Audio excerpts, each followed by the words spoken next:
Hello student, welcome to our YouTube channel commerce सोशेंसी। आज की क्लास में कवर करें कंसेप्ट डिफरेंस क्या है प्रोबेबिलिटी सैम्पलिंग में और नॉन प्रोबेबिलिटी सैम्पलिंग के बीच में।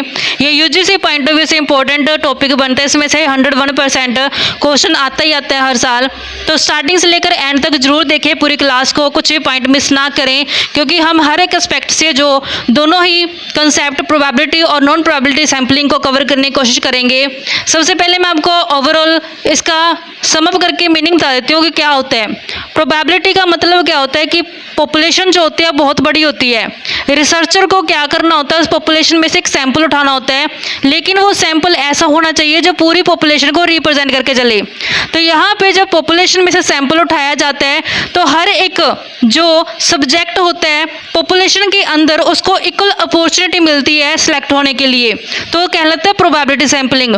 लेकिन वहीं दूसरी तरफ नॉन प्रोबेबिलिटी सैंपलिंग में इसे अलग होता है कि यहाँ पे जो पॉपुलेशन होती है, पॉपुलेशन में से जो सैंपल सेलेक्ट किए जाते हैं रिसर्चर द्वारा, तो उस पॉपुलेशन के अंदर जो सब्जेक्ट्स होते हैं उनके इक्वली सिलेक्ट होने के चांसेस नहीं होते हैं, क्योंकि नॉन प्रोबेबिलिटी सैंपलिंग के अंदर रिसर्चर की कन्वीनियंस के हिसाब से है वो सिलेक्ट किया जाता है सैंपल। इस कारण से जो पॉपुलेशन में से सैंपल के सिलेक्ट होने के चांसेस होते हैं वो इक्वल नहीं होते हैं।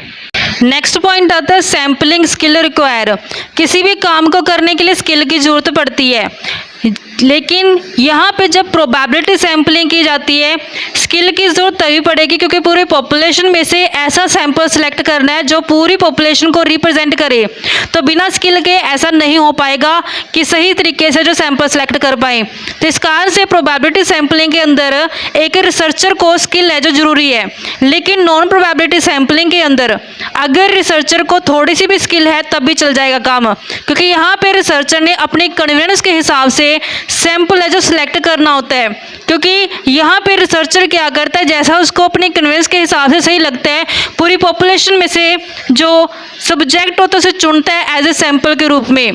टाइम रिक्वायर प्रोबेबिलिटी सैम्पलिंग में बिल्कुल एक एक चीज़ को अच्छे से जांच पड़ताल करके रिसर्चर द्वारा सिलेक्ट किया जाता है सैंपल, तो यहाँ पे टाइम भी लगता है और कॉस्ट भी ज़्यादा आती है।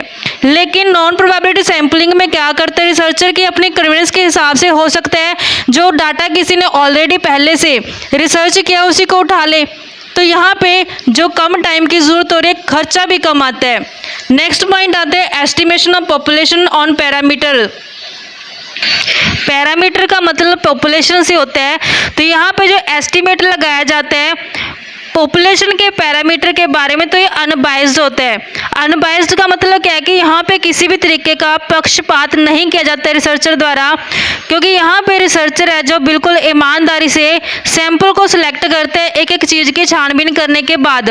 लेकिन यहाँ पे जो रिसर्चर है जो उसके द्वारा पॉपुलेशन का पैरामीटर सिलेक्ट किया जाता है वो बाइस्ड भी हो सकता है, क्योंकि यहाँ पे जो रिसर्चर है वो अपनी कन्वीनियंस के हिसाब से सिलेक्ट कर रहे हैं जो पॉपुलेशन में से सैंपल है।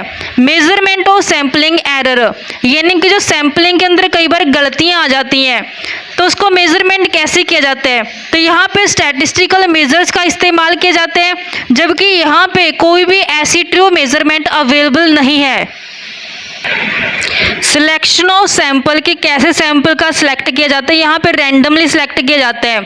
कोई भी यहाँ पे सब्जेक्टिव है जो जजमेंट नहीं की जाती रिसर्चर द्वारा, क्योंकि यहाँ पे हर एक सब्जेक्ट को इक्वल चांस मिलता है पॉपुलेशन के अंदर सिलेक्ट होने के लिए एज ए सैंपल के रूप में। तो यहाँ पे रैंडमली है जो सिलेक्ट किया जाता है सैंपल। लेकिन नॉन प्रोबेबिलिटी सैम्पलिंग में डाटा नॉन रैंडम तरीके से सिलेक्ट किया जाता है।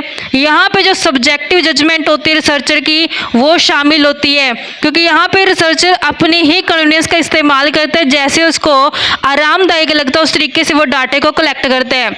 नेक्स्ट आता है बेस्ट सुइटेड फॉर रिसर्चर, यानी कि बेस्ट किसके लिए होता है, ये बेस्ट कैसे सूट करेगा, तो ये समझने के लिए पॉपुलेशन को बेस्ट है, जबकि ये समझने के लिए और डेवलप करने के लिए कंसेप्ट और आइडिया को बेस्ट रहता है। कि जब कंसेप्ट या फिर आइडिया को डेवलप करना होता है तो उसके लिए नॉन प्रोबेबिलिटी सैम्पलिंग का इस्तेमाल किया जाता है।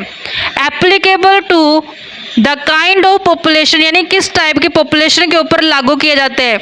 जो प्रोबेबिलिटी सैम्पलिंग होती है ये तब पॉसिबल होती है जब डिफाइन नंबर ऑफ पॉपुलेशन होती है, यानी कि जो पॉपुलेशन होती है उसको हम काउंट कर सकते हैं, कितनी नंबर ऑफ पॉपुलेशन है, डिफाइन है वो। और यहाँ पे वो प्रिसाइज का मतलब क्या होता है कि जहाँ पे 100% एक्यूरेसी पाई जाती है। क्योंकि प्रोबेबिलिटी सैम्पलिंग में एक रिसर्चर क्या करता है, पूरी पॉपुलेशन को छानबीन करके सैंपल की सिलेक्शन करता है।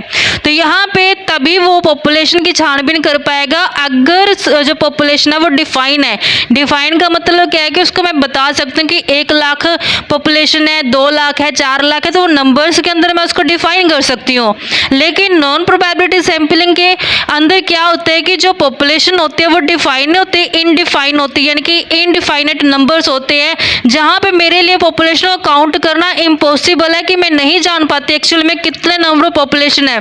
तो वहां पे फिर रिसर्चर को दिक्कत आ जाती है कि प्रिसाइज तरीके से जो रिजल्ट्स को ले पाए। इस कारण से वो नॉन प्रोबेबिलिटी सैंपलिंग का इस्तेमाल करता है, यानी अपने ही पर्सनल जजमेंट को जो इस्तेमाल करता है, सब्जेक्टिव जजमेंट का इस्तेमाल किया जाता है रिसर्चर के द्वारा। सेकेंडली कि जो प्रोबेबिलिटी सैंपलिंग इस्तेमाल की जाती है वो स्पेसिफिक कैटेगरी के ऊपर की जाती है, जबकि यहाँ पे जो कैटेगरी होती है वो जनरल कैटेगरी होती है। नेक्स्ट पॉइंट आता है चांसेस ऑफ एरर्स एंड बाइसनेस, यानी कि गलती होने के कितने चांस हैं और पक्षपात होने के कितने चांस हैं। तो प्रोबेबिलिटी सैंपलिंग तो बिल्कुल बढ़िया तरीके से की जाती है, तो यहाँ पे जो बाइसनेस है वो कम होती है, और सेकेंडली जो एरर्स है उसके चांसेस भी कम होते हैं, क्योंकि पूरी पॉपुलेशन को एनालाइज करने के बाद एक रिसर्चर सब्जेक्ट को चूज करता है एज अ सैंपल के रूप में, और वो सैंपल ऐसा होता है जो पूरी पॉपुलेशन को रिप्रेजेंट करके चले।